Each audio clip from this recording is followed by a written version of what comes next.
5 stihiju valodu kursa ievadu. Mani sauc Žaneta Krūmiņa, un savā ikdienā es esmu izaugsmes treneris, jā, coach. Man ir psihologa izglītība, un, kā jau Laura teica, esmu mācījusies Jauno psiholoģiju centrā šos te 3 gadus, ieguvusi NLP meistaru, un arī ikdienā strādāju kā Latvijā certificēts tarologs, Latvijas tarologa asociācijas biedrs, un jau kādus, jāsaka, daudzus 15 un gadus nodarbojos ar individuālām konsultācijām, arī mācu dažādus kursus, strādāju ar grupām, vadu seminārus, meistarklases un protams, arī transformācijas spēles. Ekrānā redzat arī manus personīgos datus, ja ir kāda nepieciešamība ar mani personīgi sazināties, bet es tad, sākšu varbūt par šodienas tēmu, kas vispār ir stihija valoda. Kas ir stihija valoda? Pēc savas būtības tā ir tā mūsu iekšējā pasaule. Kā mēs saprotam mūsu iekšējo pasauli? Ja, kura arī, cik mēs esam daļa no dabas, mūsos ir šie te arhetipiskie dabas elementi, pirmelementi, tas ir gan zeme, gan ūdens, gan gaiss, gan uguns, un arī šī te garīgā izpratne, ēters, par ko es arī stāstu kursā, tātad tās nav tikai fiziskas substances. Jā, tas nav tikai mūsu orgāni, kas arī ir saistīti ar stihijām, bet pēc savas būtības tās ir tādas mūsu dzīves kvalitātes, tās ir mūsu domas, emocijas, vēlmes, rīcības, sajūtas ķermenī, par ko arī ir šis kurs. Un tad, kad mēs izprotam sevi, šo te daļiņu dabas, tātad šīs te stihiju esamību, mūsos mēs viņus sajūtam, ķermeniski sajūtam, mēs sākam pamazām iepazīt to savas dažādās psihes daļas, veidojam attiecības pirmkārt ar sevi, tad ar citiem, pakāpeniski attīstam šo te apzinātību, un tā tad mēģinām dzīvot šo dzīvi nevis mehāniski vai autopilotā, kā es saku, bet organiski, dinamiski, daudzslāņaini, piedzīvojot to, izdzīvojot, un gūstot īstenībā no mūsu dzīves, lai arī kas tur tajā dzīvē būtu, gūstot šo te apmierinājumu. Lūk, tad kas tad ir šīs te stihijas? Un tā ir pirmkārt zeme. Un mēs zinām, šis Bībeles teiciens no zemes tu esi nācis, par zemi tev jātop. Kas ir zeme? Kas ir zeme mūsu izpratnē? Ne tikai stihijas zeme, kur mēs stāvam, bet tajā stihijas izpratnē, tās ir mūsu saknes, mūsu dzimta, no kurienes mēs nākam. Tā ir tā zeme, tās ir tās saknes, kas mūs tur dod stabilitāti, dod šo te iespēju turpināt dzimtu. Tas ir noteikti mūsu praktiskums šajā dzīvē. Spēja veidot tādu drošu pamatu gan materiālā ziņā, gan arī, protams, emocionālā ziņā. Arī garīgajā sfērā. Bet zeme vairāk ir pār tātad sazemēšanos. Sazemēšanos šeit un tagad. Par apziņu to, ka mēs nākam no saknēm, un arī par to, cik stabili mēs esam iesakņojušies šajā dzīvē, kā mēs saprotam šīs dzīves noteikumus un kā mēs viņus pieņemam. Tātad, ja mēs skatīsimies arī tādā enerģētiskā līmenī, jo mēs noteikti visi ir dzirdējuši par šo terminu čakras, tātad enerģētiskie centri mūsos, ja mēs skatīsimies tādā enerģētiskā līmenī, tad tā ir mūsu saknes čakra, tātad pirmā čakra, vai pirmais enerģētiskais centrs, kas mūs sazemē, kas apmierina mūsu pamata vajadzības, un tas ir stāsts par zemi. Nākošais mums ir ūdens. Un ūdens tas ir pielāgošanās videi, tās ir, protams, mūsu emocijas. Šajā nodarbībā par ūdeni mēs arī daudz runāsim par emocijām, par plūstamību, par elastību.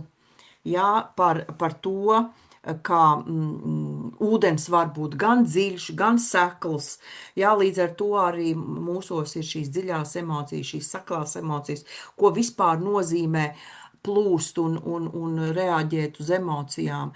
Tāpat arī mēs runāsim par mūsu zemapziņu, jā, par mūsu slēptām vēlmēm kaut kādām. Tātad tur arī noteikti ir ūdens kā radošums, jā, kā radošais enerģijas avots, jo, ja mēs stādāmies priekšā, piemēram, upi, jā, tad lūk, upei ir jāizgrauž tos savus pamatus, jā, jaunās gultnes, jā, un tur noteikti ir kaut kādas, kā saka, enerģijas, kur izdoma enerģijas, jā, kādā veidā apiet klintis, akmeņus, jā, un veidot jauno gultni. Tātad ūdens tas mums ir par emocijām, un šeit vēl būs arī par to spēju just, jutekliskums, bauda, ja, baudas, dzīves baudas, un, protams, arī mūsu seksuālā enerģija, ja, nevis par seksu runāsim, bet tieši par šo te seksuālo enerģiju kā dzīvības enerģiju, ja, it īpaši, protams,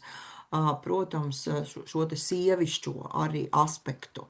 Jā, tātad, jo ūdens arī tāpat kā seksuālā enerģija, viņa dod dzīvību. Ja, dzīvību. Nu, un ja mēs skatāmies atkal enerģētiskā līmenī, tā ir mūsu otrais enerģētiskais centrs, jā, tā tad lūk šīs te sakrālais centrs, jā, kas arī ir saistīts ar mūsu emocijām, ar mūsu seksuālo enerģiju, jā. Un tātad šajā nodarbībā to visu mēs apskatām. Tālāk mums ir uguns. Ja? Un kas ir uguns? Uguns ir dinamika, aktivitāte, spēks. Ja? Kādā veidā mēs iedegamies, ja? Kā dzirkstelīti, kā uguns par kaut kādām lietām savā dzīvē. Kā mēs sasniedzam mērķus, kā mēs vispār sasniedzam labklājību, ja? Kā plūst, kāda ir mūsu šī te materiālais resurs. Ja? Tas viss ir uguns. Kāds ir mūsu gribas spēks, ja? Pašapziņa. Ja, te noteikti būs arī par tādu iekšējo gaismu, ja, un vadību. Kā tad mēs tajā dzīvē sevi spējam vadīt, sevi spējam ar gribas spēku un gribu panākt to, kas mums ir vajadzīgs, ja? Un, protams, arī iedegties par lietām, bet nesadegt. Ja mēs arī skatīsimies, kas notiek, ja ir par daudz kāda stihija, ja, un ja uguns ir par daudz, tā ir taisnais ceļš uz izdegšanu. Ja, lūk, nu un atkal enerģētiskā līmenī mēs šeit runājam, protams, par trešo enerģētisko līmeni cilvēkam. Tas ir šis saules pinuma enerģētiskais centrs, kas arī runā ļoti daudz par gribu, par mērķu realizēšanu, par labklājību dzīvē, ja, un par tādu sevis apzināšanos. Nu, un ceturtā stihija mums ir gaiss. Gaiss mums simbolizē brīvību, mūsu personīgo brīvību, mūsu tādu, nu, jo gaiss arī ir dzīvības nesējs, ja mēs bez elpošanas nevaram, ja, mēs nevaram, un tāpēc gaiss kā kustība, kā vieglums, ja, kas var viegli savienot mūsu fizisko ķermeni ar mūsu domām, ja, kas ar mūsu brīvību, ar to, ka mēs neesam vai dzīvojam bez piesaistēm šai zemē. Jā, tā tad mums ir viss, bet mēs nepiesaistamies kaut kādām lietām, cilvēkiem, jā, situācijām. Tātad gaisa nodarbība mums būs par brīvību un kustību, jā, tātad bez piesaistēm, bez aizspriedumiem, bez, nu jā, kaut kādām atkarībām arī, jā, tātad lūk. Un gaiss mums ir ceturtais enerģētiskais centrs, tātad sirds centrs, jā, kur arī ir par šo te bez nosacījumu sajūtām, jūtām, mīlestību, jā, bez piesaistēm, par šo te personības brīvību, jā, ko arī gaiss gaisa skatās. Nu, un visbeidzot, mums būs 5. nodarbība, kurā mēs runāsim par ēteru. Un ēters mūsdienās ir domas dalās, ja, jo rietumfilozofija saka, ko ēters ir visu 4 stihiju apvienojums. Ja? Savukārt austrumu filozofija saka, ka no ētera, tātad no šīs te ētera dimensijas principi ir veidojušās 4 stihijas. Lai kā tas būtu, austrumu vai rietumu filozofijā, ēters priekš mums, mūsu skatījumā, šajā nodarbībā būs kā telpa, vai konkrētāk kā dimensijas princips, ja, kas savienos visas šīs 4 stihijas kopā, ja, kas būs kā, nu, šī te kopējā telpa, kur rodās dzīvība, kas ir enerģijas nesēja, kur rodās skaņa, vibrācija un informācija. Un tie cilvēki, kas noteikti diezgan labi pārzina garīgās sfēras un arī ezotēriskās sfēras, noteikti ir dzirdējuši šo te Akašī rekords vai Akašī hronika, ja, kas tiek uzskatīta par tādu universālu zināšanu, informācijas un pieredzes telpu, biblioteku, ja, kas pastāv šajā garīgajā pasaulē, šajā smalkajā, neredzamajā pasaulē. Ja, tāda sava veida matrica, lauks, sauciet kā gribat, ja, kurā tiek uzskatīts, ka ir ierakstīts visas cilvēces, visu planētu, zemes, kosmosa, visuma, ja, pagātnes, tagadnes un potenciālās nākotnes. Tātad iespējas, citiem vārdiem sakot, šajā Akašī hronikā pastāv visas potenciālās iespējas un atbildes, kuras ir vajadzīgas mums kā cilvēkam, un mēs varam caur šo te zemapziņu, ja, jo mūsu zemapziņa runā ar šo te ēteru, un caur šo te zemapziņu, ja, iemācīties saņemt šīs atbildes, tad mēs arī mazliet, mums būs tehnikas, ja, kādā veidā var mēģināt sakonektēties, ieskatīties sevī un meklēt tās atbildes sevī, jo visas atbildes tik tiešām ir mūsos. Ja, jautājums, kādā veidā mēs viņas paceļam no šīs te zemapziņas mūsu apziņā. Ja, un te mēs runājam, protams, par enerģētisko centru, 7. enerģētisko centru, par kroņa enerģētisko centru, kroņa čakru, ja, kas ir taisnais, tāds, ja var teikt, enerģētiskais savienojums ar lūk šo te visumu. Kā tā mēs skatīsimies šīs te stihijas? Principā mēs skatīsimies 3 nozīmēs. Tad pirmais būs simboliskais vai arhetipiskais. Ja? Skatīsimies universālos simbolus, universālos spēkus, ja? Kas sastopams, ja? Kaut kādās senajās kultūrās, mitoloģijās, ja? Varbūt sapņu simbolikā. Ja? Tāpat arī skatīsimies, kā šīs stihijas darbojas arhetipos. Ja, pēc Kārla Gustava Junga teorijas par arhetipiem, ja, tad, kas atspoguļo cilvēka būtības, misijas, ja, un saikni ar šo te dabu un visumu, tātad katrā nodarbībā būs tāds neliels apskats par simboliem. Es tagad modelēšu, ja. Piemēram, zemē šie simboli būs akmeņi, kalni, ja, dzīvnieku, flora, fauna, ja, kaut kādas noteiktas. Jā, tātad arhetips šeit būs māte zeme, jā, ūdenim visticamāk tie būs tātad atkal šīs te, emocionālā dzīve, jā, tātad dziļumi, ūdeņi, viss, kas saistās simbolika, kas saistās ar ūdeni, jā. Ugunim tas būs atkal dažāda veida, varbūt ieroči, kas var būt kā cīniņš, kā drosmes izteiksmē, ja? Un tā tālāk un tā joprojām. Otra nozīme, ko mēs skatīsimies, būs psiholoģiskā nozīme. Tātad, kā mūsu 4 daļas, ja? Un katrā stihijā, katra stihija var mūsos vai nu dominēt, vai nu tikt apspiesta. Ja, un ja tas notiek, un ja šī stihija mūsos nav noharmonizēta, tad rodās tas disbalans, ja, tad, nu, tas var būt pārlieku emocionalitāte vai tieši otrādi pārlieku racionalitāte. Jā, tas var būt izdegšana, kaut kāda emocionālais hauss.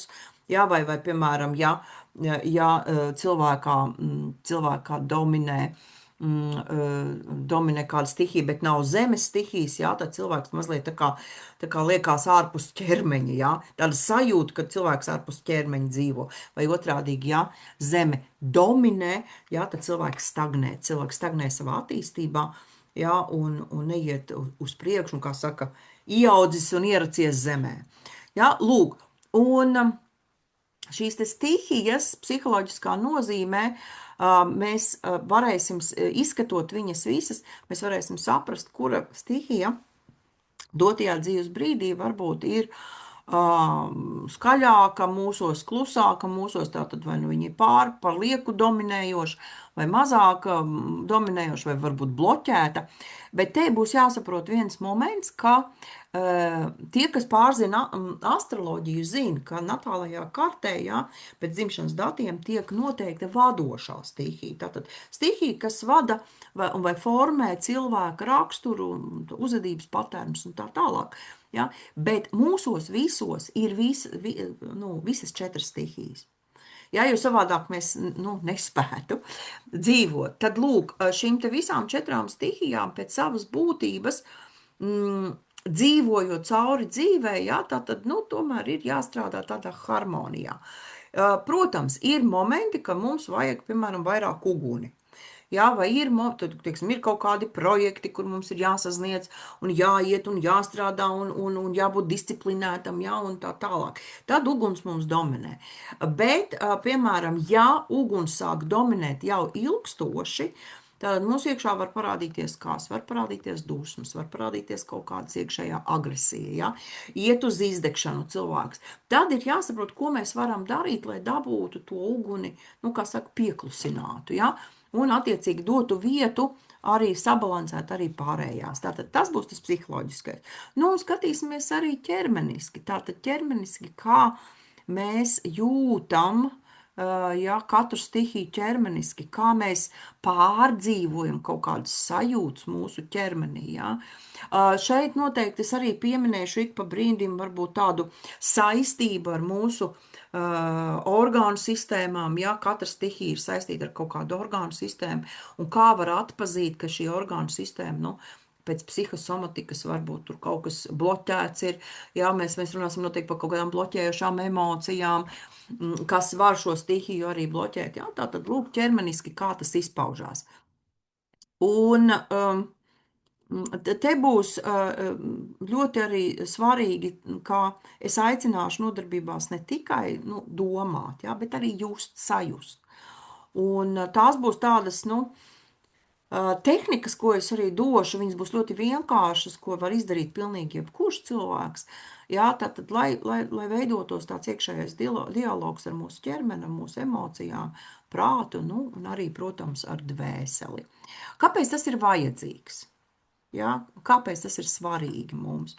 Jo tad, kad mēs apzināmies, ka mēs varam strādāt ar šīm te stihijām, un atkal apzināmies, ka mēs esam tik tiešām daļa no tās dabas, ja? Atgriezties pie šiem pirmsākumiem. Mūsdienās mēs saprotam, ka cilvēks ļoti, ļoti ir aizgājis prom no tās dabas. Es neaicināšu visu laiku sēdēt dabā un meditēt, ja? Bet es došu tādas idejas, varbūt, ko ļoti vienkāršām darbībām var darīt ik viens, ik katrs, ja, vai sākt darīt, lai tomēr mēs vestu sev pie tāda sava veida harmonijas.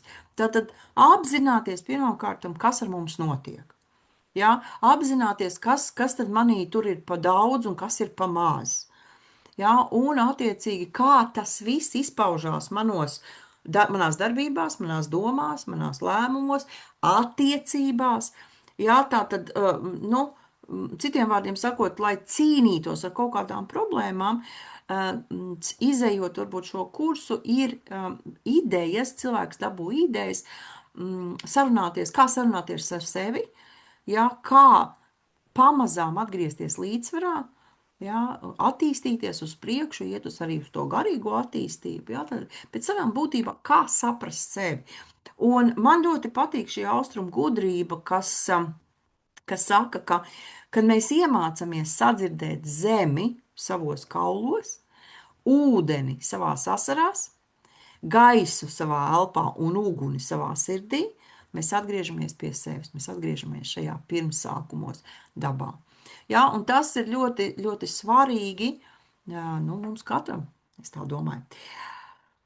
Nu, mazliet par to, nu, tādus ieskicēšu varbūt, jā, mazliet par to, ka tad simboliskā izpratnē, jā, mēs skatīsimies šo simbolu izpratnes, jā, no kurienes kā viņi ir veidojušies, jo pēc savas būtības to, ko jūs redzat uz ekrāna, šos 4 simbolus, kas ir trīsstūri dažādos rakursos, ja, tie ir veidojušies tātad no mistikas, no alķīmijas, ja, un katrs simbols nozīmē, viņš ir ieprogrammēts, tā var teikt, ja, ieprogrammēts mūsu kolektīvā zemapziņā, un viņš ļoti labi strādā.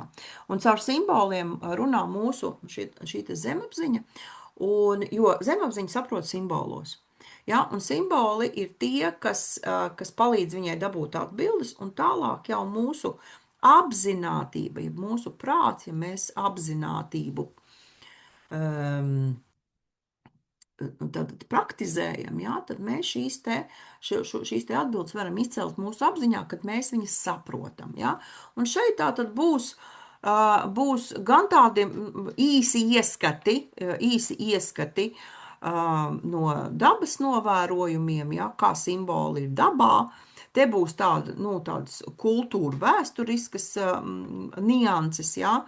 Un, protams, arī tautiskās tradīcijas, arī skatīsimies varbūt pāris simbols, kā stihiju mēs saprotam, piemēram, latviešu zīmēs, ja, lūk, Latviju zīmēs.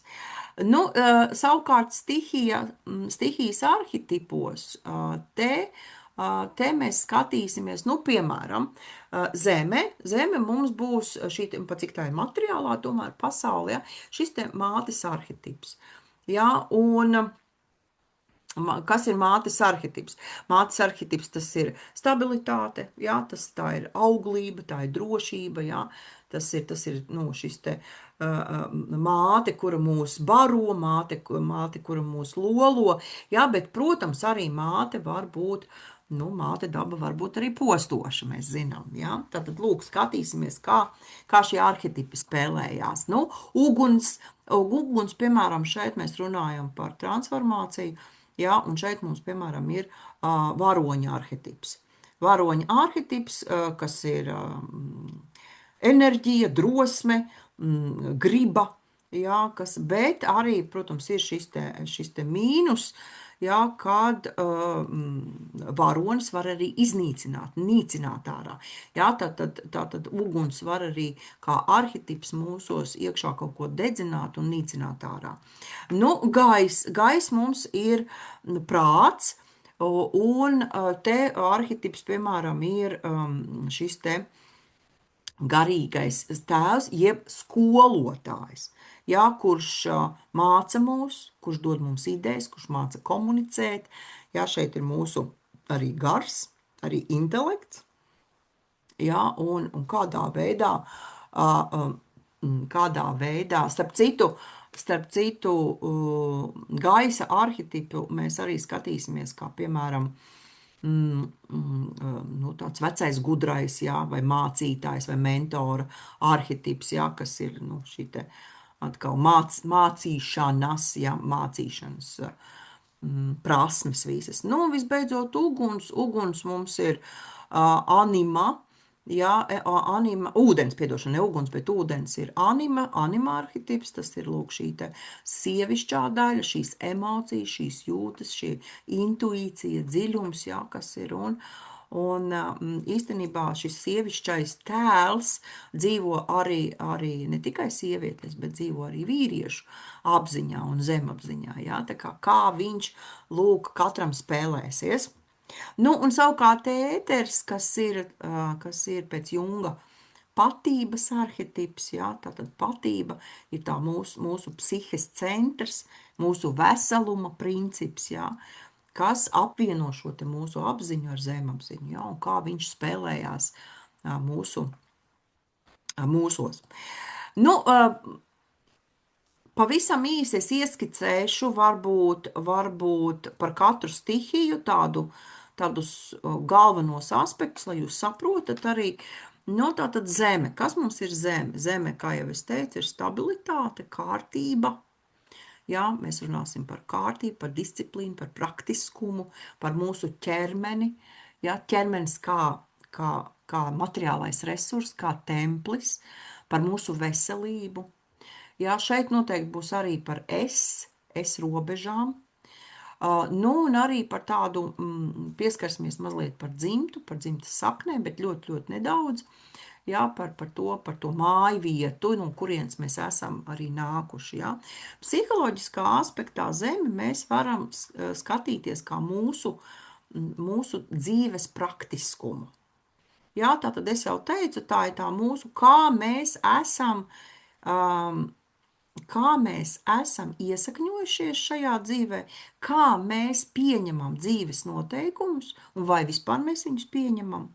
Jā, un zeme, pa cik viņa ir praktiskums un arī pacietība, šī tādā nākotnes, potenciālā nākotnes redzējumā spēj dot tādu ilgtermiņa perspektīvu. Ja? Strādāt, darīt, lai sasniegtu kaut kādus savus mērķus.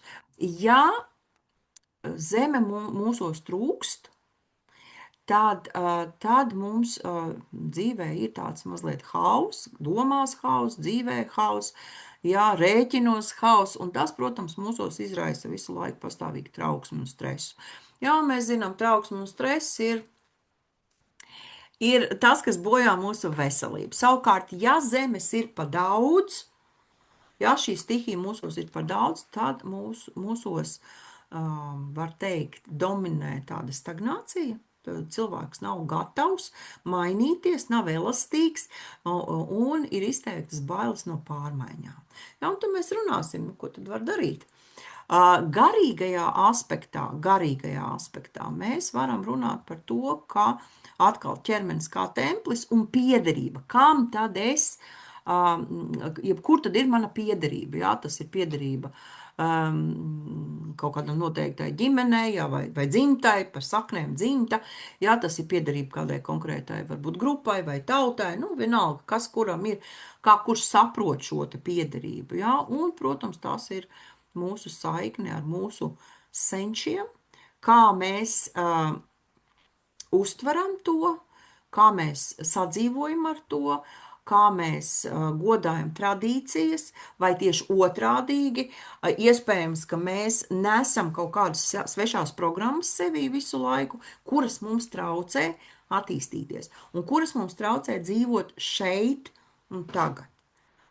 Jā, tā kā tās, un jā, šodien man vajadzētu jums stāstīt par zemi, tad es gribētu uzdot jums pašiem jautājumus, uz kuriem jūs varētu padomāt pēc šīs te ievadlekcijas, ja, par zemi, tātad kā es rūpējos par savu ķermeni un veselību, ja, kur man pietrūkst robežas vai stabilitātes, tad personīgās robežas, kam es nevaru pateikt nē, ja, vai kurās dzīves sfērās, vai kurās varbūt momentos man trūk šīs stabilitātes, ja, kādas ir manas attiecības ar sevi, ar vecākiem, ar dzimtu kopumā, ja, kā tas izskatās, un par ko es uzņemos savā dzīvē atbildības, vai varbūt izvairos no tā. Ja? Un tās visas ir šīs te zemes kvalitātes, par kurām mēs arī nodarbībās runāsim. Ūdens ir, kā jau teicu, mūsu jūtas, mūsu emocijas, mūsu plūsma. Tas ir par intuīcijām, par radošumu, par baudām. Ja? Lūk, un psiholoģiskā aspektā mēs noteikti skatīsimies šeit emocijas, jeb emocionālo inteliģenci, tātad kā cilvēks māk atpazīt emociju, nosaukt viņu un iemācīties vai mācīties viņu vadīt. Ja, jo tas ir ļoti svarīgi, lai mūsos ūdens, kā saka, nenoslīcinātu mūs, ja, lai mums nebūtu šīs emocionālās šūpoles, lai mēs saprotam, kas ar mums notiek. Ja ūdens ir pa daudz, tad tā var būt vai nu šīs emocionālās šūpoles, tad pārmērīga emocionalitāte. Ja ir pa maz, tad tur visbiežāk ir tāds vai nu ļoti, ļoti, ļoti savs cilvēks, vai nu tur ir noteikti kaut kāds varbūt psiholoģiskās traumas ir bijušas, kas liek cilvēkam ārkārtīgi noslēgties no pasaules, izjust šo te vientulību, izjust šo te kaut kādu diskomfortu un nespēt atklāties, dzīvē pilnībā. Nu, garīgā aspektā mēs runājam par to, ka ūdens stihija tas ir tas, kas mūs savieno caur intuīciju, caur mūsu jūtīgumu ar mūsu zemapziņu. Un šis ir tas, ko es saku, tā ir tā mūsu zemapziņas saruna caur simboliem, dabūnot atbildes no šī te lauka, un kādā veidā mēs caur atkal sajūtām, intuīciju, tādu ieklausīšanos sevī, spējam šīs te atbildes dabūt savā apziņā. Ja man šodien būtu jārunā par ūdeni jūsos vai manī kā stihiju, es uzdotu jautājumus, kā es izturos pret savām emocijām, vai es apspiežu tās, vai ļauju tomēr viņām reaģēt, ienākt manī, iznākt manī. Jo emocijas ir dabīgas, visa veida emocijas ir dabīgas, viņas ir īslaicīgas, viņas ienāk mūsos un tikpat ātri arī iziet. Jautājums, vai mēs neieceklējamies uz viņām. Un nesākam viņas pārvērst par sajūtām, jūtām, pieliekam tur domas klāti, tīpaši jau uz negatīvismu tendētas emocijas, un griežam šito visu sev iekšā galvā, ilgi un dikti. Un otrs jautājums, kas saistās ar ūdeni, ūdens stihiju mūsos, ir, vai es uzticos savai intuīcijai.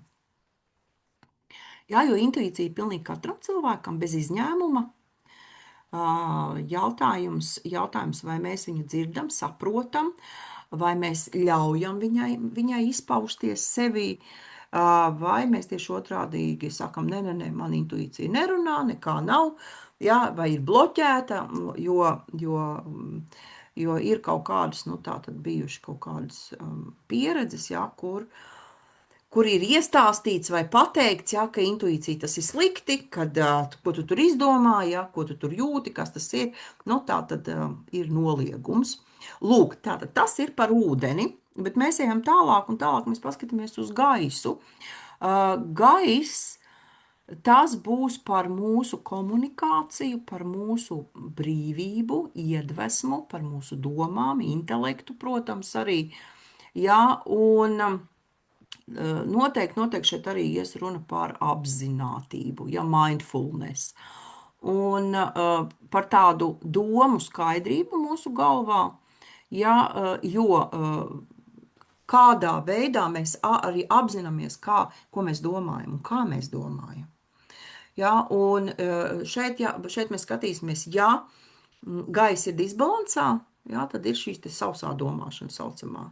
Tad ir ļoti racionāla, ļoti sausa, ļoti strukturēta, kas ir labi, bet šeit nav šīs te emocionālās dzīves vispārībā. Tad cilvēks, šādi cilvēki parasti, kā es saku, ejot uz kaut kādiem saviem varbūt mērķiem vai dzīvē, viņi ļoti tādi sausiņi, viņus neinteresē nekas, ne pa labi, ne pa kreisi, burtu kalpi tie saucamie. Un nevienmēr tas, protams, ir pozitīvi. Savukārt, ir pa maz šī te gaisa, tad atkal cilvēks nespēja elpot, viņam trūkst brīvības, viņam ir dažādas piesaistes, var būt arī, protams, tāda, bišķiņa dzīvošana ilūzijās, tad prom no realitātes, prom, kā saka, no ķermeniskā, tur ir vieglāk, tur tas viss tur augšā. Garīgajā aspektā gaiss būs kā tas saucamā dieva elpa, jeb mūsu iedvesma, kurā nevienmēr mums liekas ārprāts, kā es arī šitā varu, ja, un es arī šitā māku. Tātad te, kādā veidā mēs vispār apzināmies, kas ir arī mūsu talanti, ja, no kurienes viņi nāk, vai mēs viņus izmantojam, nenoliedzam, ja, nu tātad, un arī, protams, par tādu spēju uztvert dažādus simbolus, dažādus vēstījumus, ja, tāda iekšējā sevis vadība. Ja šodien man būtu jāstāsta par gaisu, tad es pirmkārt uzdotu jums jautājumus, 2, 3. Vai mana domāšana ir elastīga? Vai es spēju būt elastīgs savā domāšanā, vai tomēr man ir tas, ja, rāmītis? Vai kā es izturos pret klusumu, vai es protu klausīties? Šis būs ļoti, ļoti spēcīgs moments, arī tehnika tur būs viena, kādā veidā mēs spējam vispār izturēt klusumu. Ja, jo klusumā, tad, kad mums tā prāta troksnis aiziet prom, un mēs atrodamies klusumā, mēs ļoti daudz lietas varam sadzirdēt sevī pirmām kārtām. Ja, un tur ļoti daudz arī atbildes nāk uz tādiem dzīves būtiskiem jautājumiem. Ja, un, protams, arī kāds ir mans komunikācijas veids ar sevi un ar citiem. Vai es pieņemu, ka citiem mēdz būt viedoklis, un ka citiem var būt citi skatījumi, kas nesakrīt ar mani, vai es to pieņemu, vai tikai to, ka mana patiesība ir vienīgā un pareizā. Jā, tad lūk tāds moments. Nu, un tad uguns. Uguns, tā ir mūsu motivācija, mūsu griba, mūsu spēja būt pacietīgiem, būt disciplinētiem, ja, tad arī, bet arī, protams, kā es teicu, iedegties, ja, iedegties par kaut ko ar tādu deksmi iet un kaut ko darīt. Un psiholoģiskā aspektā šeit spēlēsies mūsu iekšējais dzinulis. Ja, kas ir tās lietas, par kurām mēs iedegamies? Ja, un te būs arī, mēs apskatīsim, ja uguns trūkst, ja, tad cilvēks jūtās maz motivēts, ja, viņam zūd vēlmes vispār kaut ko darīt, ja, sākās apātija, ja, ir šī te pasivitāte, savukārt, ja ir pa daudz, tad te spēlējās visbiežāk iekšējā agresija, ja, tāda destrukcija var būt, un kas ved nepacietība arī, kas, protams, ved pie šīs te izdegšanas. Ja, un tad mēs skatīsimies, ko darīt, lai to visu novērstu. Ja, garīgajā aspektā uguns tiek uzskatīts kā iekšējais gars. Ja, kā iekšējais gars, kas vēlas mūsos izpausties. Ja, tas ir tāds mūsu dvēseles aicinājums vispār iet un meklēt, nu, teiksim tā, to dzīves misiju, ja, dzīves mērķi. Ja, kas katram cilvēkam būtu jāpiepilda. Un ja mēs runātu par uguni šodien, tad es refleksijai uzdodu pirmkārtam jautājums, ja, kad pēdējo reizi tu sajūti īstu uguni sevī, tad iededzies, ja, kas tevi iededzina, par ko tu iededzies dzīvē, kas ir tas, ka tu saproti, jā, šo eju, daru, jā, man ir aktivitāte, man ir spēks, man ir enerģija, jā. Lūk, tā kā ļoti, ļoti, ļoti tāds moments būs par uguri interesants. Nu, mēs noteikti runāsim par to, tātad par stihiju disbalansu, jā, tad kas notiek, ja stihija trūkst mūsos, un kas notiek, ja viņi ir pārsvarā. Un šeit jūs arī redzat, nu, tādu salīdzinošo tabuliņu. Jā, tātad, ja mūsos uguns trūkst, tad ir apātija, nespēja pieņemt lēmumus, ja zema motivācija. Savukārt, ja viņi ir pārsvarā, tad mēs redzam, tur ir aizskaitinātība, dusmas, ja. Starp citu, arī vēlme ir ļoti stingri kontrolēt. Jā, ne tikai sevi, bet noteikti arī citus. Jā, tur būs noteikti šis te perfekcionisma sindroms. Jā. Ūdeni mēs redzam, kā spēlējās, kad ir trūkums, un kā mēs spēlējās, kad ir pārmērīgi, kad ir šis te emocionālais hauss. Ja, kas īstenībā pārmērīgs ūdenis var novest arī pie tā, ka cilvēkam ir apzināta vai citreiz arī neapzināta vēlme manipulēt. Jā, tas ir panākt savu caur emocijām, caur manipulējošām emocijām.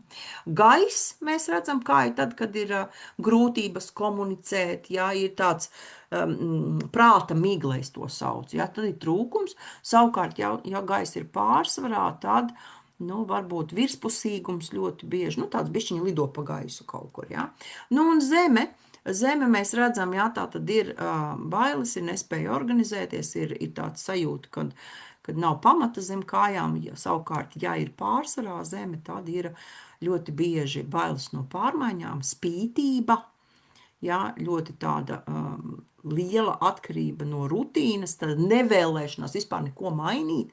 Jā, rutīna tas ir svēts, kas ir ļoti labi arī, jā, noteiktos momentos, bet ne visu dzīvi, jā, jo tad cilvēks stagnē. Lūk, noteikti pieskarsimies stihiju tādai ietekmei uz mūsu dzīves uzdevumiem, jā, jo ļoti vienkārši mēs saprotam, ka uguns mums parāda, tātad, kāpēc es šajā dzīvē eju un kaut ko daru. Ja? Ūdens parāda, kā es jūtos tad, kad es eju un daru. Gaiss parāda, ko es domāju un kā es komunicēju, kad es eju, daru. Nu, un savukārt zeme, protams, parāda šo te praktisko pusi, ja, tad rezultātu, ko man jāsasniedz vai ko es sasniedzu, ja, ejot, darot un domājot un jūtot, ja. Un arī noteikti zeme rādīs tos aspektus, kāpēc es vispār palieku šo ceļu un kaut kur nenomaldos. Jā, vai atkal tās lietas, kad sabalansējot zemi, noteikti būs, kad velk atpakaļ uz to ceļu. Jā, ja es kaut kur esmu nomaldījies, tad zemes stihija ir tā, kas mani velk atpakaļ uz to ceļu, lai attiecīgi es turpinātu to pareizo virzienu iet. Jā, lūk. Nu, atkal ir mazā tabuliņa, kurā jūs redzat stihijas dzīves jomas, ja, par ko atbild šī stihija, tātad uguns atbild par aicinājumu, par gribu, par mērķi, ūdens par intuīciju, empātiju, gaiss par šīm te idejām, par komunikācijām, ja, un zeme ir mūsu ķermenis un materiālais dzīves plāns, ja. Un te ir atkal dzīves uzdevuma izpausme, kā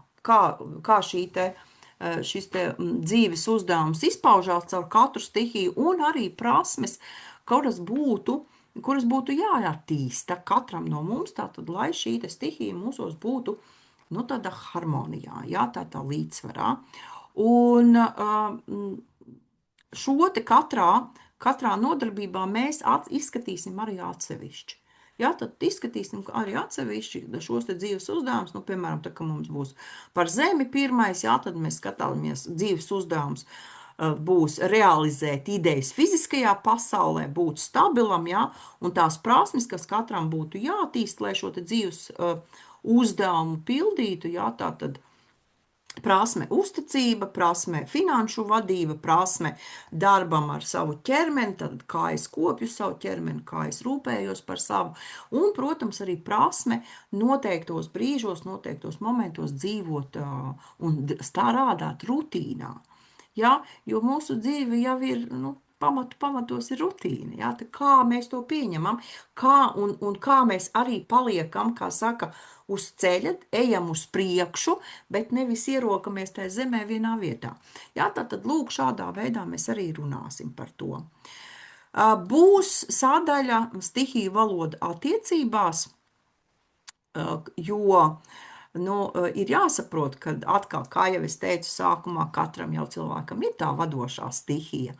Jā, un tad, kad mēs satiekamies, satiekās arī divas vadošās stihijas, un tad ir jautājums, kādā veidā šīs stihijas sadzīvo savā starpā. Kā mēs spējam ievērot otra cilvēka kaut kādas vajadzības, vēlmes, jā, jo mēs jau, nu, kā lai saka, mēs jau neesam attiecībās, lai kaut ko pārveidot otrā cilvēkā. Jā, mēs esam attiecībās, lai respektētu, ja, attīstītos attīstītos šajās attiecībās arī un palīdzētu arī attīstīties vienlaicīgi otram cilvēkam. Ja? Un šeit ir ļoti svarīgi, ka mēs atpazīstam un arī godinam otra cilvēku šīs stihijas. Un, ja kaut kas otrā cilvēkā ir disbalansā, tad mēs saprotam, kas. Protams, pēc savām iespējām varam arī vērst uzmanību, varam palīdzēt, varam atbalstīt. Ja? Un mēs runāsim noteikti. Tātad jūs redzat, šeit arī tabuliņa ir, kā piemēram uguns attiecībās uzvedās. Ja? Viņi mīl ļoti intensīvi, kaislīgi, ja? Pat citreiz tādā dramatiskā veidā. Uguns cilvēkiem vajag visu laiku tādu iedvesmu, izaicinājumu, ja? Un viņi attiecībās būs tad varbūt mazliet nepacietīgi, ja? Tad gribēs dominēt, viņi būs jūtīgi pret kritiku. Ja? Un šeit, šādās attiecībās ar uguns cilvēku vienmēr būs tāds izaicinājums, ja? Ka ja mēs viņu kritizējam, viņš var neizturēt, jā, viņš var izdegt, nodedzināt sevi un arī otru. Ja, vai, piemēram, ja tur uguns atkal ir tā noplacis kaut kādā brīdī, ja, tad tur var būt tāds tiešām izdegšanas sindroms. Un kā atbalstīt šādu cilvēku, ja, atzīt tās viņa kaislīgās idejas. Ja, tas nenozīmē, ka tur ir jāpakļaujas, bet atzīt, jā, ka tāds cilvēks tur reaģē. Ja. Un ļaut uzņemties noteikti kaut kādas atbildības, uzņemties vadības, ja, bet, protams, ar cieņu pret sevi. Ja, un tad mēs attiecīgi katrā šajā nodarbībā par to arī mazliet pieskarsimies un runāsim. Nu, un tad būs atsevišķa nodarbība par šo ēteru, par šo smalko enerģiju vibrācijām, tukšo telpu, jā, skatīsimies tātad ēteru, kā šo te akašī hroniku, kā šo tukšo telpu, kur rodās dzīvība, kur rodās enerģija, kur rodās skaņa, vibrācija, frekvence, informācija, jā. Tātad te mēs izskatīsim mazliet šo te tādu garīgo sfēru, jā, no dažādām filozofijām, jo, piemēram, Vēdās uzskata, un, kā jau es teicu, šo ēteru par pirmo stihiju, no kurienes rodās, tā tad viss pārējais, ja, vispārējais grieķu filozofijā, tā ir kvintesence, kas apkopo visas četras attiecīgi, ja, budismā ēters ir pilnīgi tukša telpa, ja, kas ir nepieciešama, lai vispār kaut kas rastos. Jā, lūk, tā tad, bet, kā es teicu, šajā nodarbībā par ēteru būs ļoti daudz šīs te termina akašī hronikas, jā, kurā mēs runāsim par to, ka tā tik tiešām ir tāda smalkā pasaule, kurā rodās, jebkurā tiek uzkrāta šīs universālās zināšanas, universālā informācija. Ja? Un šai te smalkajai pasaulē pieeja ir katra mūsu zemapziņai. Nu, lūk, kā tad šo te stihiju valodu vispār pielietot jā, mūsu ikdienā? Jā, jo skaisti jau runāt ir, bet kā tad to vispār pielietot ikdienā? Te būs atkal katrā nodarbībā šīs te vienkāršās idejas, ko var darīt, ko var praktizēt, attiecīgi, lai tomēr to stihiju balansētu, stihiju saslēgtu, stihiju nolīdzsvarotu sevi, ja, un lai visas šīs četras stihijas, tomēr būtu puslīdz tādā balansā, jo tad cilvēks tiešām jūtās vesels, jūtās stabils, jūtās spējīgs darīt kaut ko, un tās zināšanas mēs varam noformulēt tā, ka tad, kad mēs esam, piemēram, pārslogoti, jeb sajūtam trauksmi, ja, mēs varam atcerēties šo gaisa stihiju. Tātad mēs elpojam, lai nomierinātu trauksmi. Mēs varam atvērt logu. Ja, mēs varam izveidināt telpu, mēs varam ieelpot svaigu gaisu, un galā mēs varam doties ārā, piemēram, vējainā laikā, kā saka, izpurināt galvu. Ja, tas ir tādas absolūti vienkāršās darbības. Jā, Jāni, jūs kaut ko gribējāt teikt? Aha, jā, es došu arī iespēju pajautāt. Jā, tātad, ja mēs jūtam, ka mums trūkst motivācijas, jā, mēs aicinām sevi iekšā savā dzīvē uguns stihiju. Mēs varam, mēs varam, protams, degt lāpas, sveces, jā, tad dzīvo uguni, kamīnu, jā, mēs varam kustībās, tad aktivitātēs savā fiziskajā ķermenī, tā veicināt šo te uguns stihiju sevi, jā, mēs varam strādāt ar saviem mērķiem, jā, apzinoties, ko mēs gribam sasniegt un kā to izdarīt. Jā, ja mēs esam haotiski, ja mēs esam aizkaitināti, mēs meklējam ūdeni. Un ūdens nomierina arī peldēšanās, vannas, jā, varam dzert ūdeni un dzert ūdeni apzināti, un šajā ūdens nodarbībā es arī pastāstīšu, kādā veidā var arī ūdeni programmēt, jā, un dzert šo te programmēto ūdeni priekš sevis, priekš savas veselības un labklājības. Nu, savukārt, ja ir tāda sajūta, ka es esmu dzīvē apmaldījies kaut kur, jā, mēs varam aicināt un meklēt zemes stihiju. Mēs dodamies dabā, mēs dodamies staigāt, jā, mēs varam pieskarties, apķerties kokam, jā, mēs varam nostiprināt savu to sajūtu, kad es esmu šeit un tagad un apzinos, kad es jā, esmu pieskāries zemē, jā, vai ar pirkstiem darboties zemē, jā, tiem, kam ir dārzi, jā, ļoti labi. Nu, tātad, lūk, šādā veidā, praktiskā veidā arī būs ieteikumi, nu, es negribu viņus saukt par ieteikumiem, es saukšu tos par idejām, kuras es varu dot, kādā veidā tātad katrs var šo te savas stihijas sevī balansēt.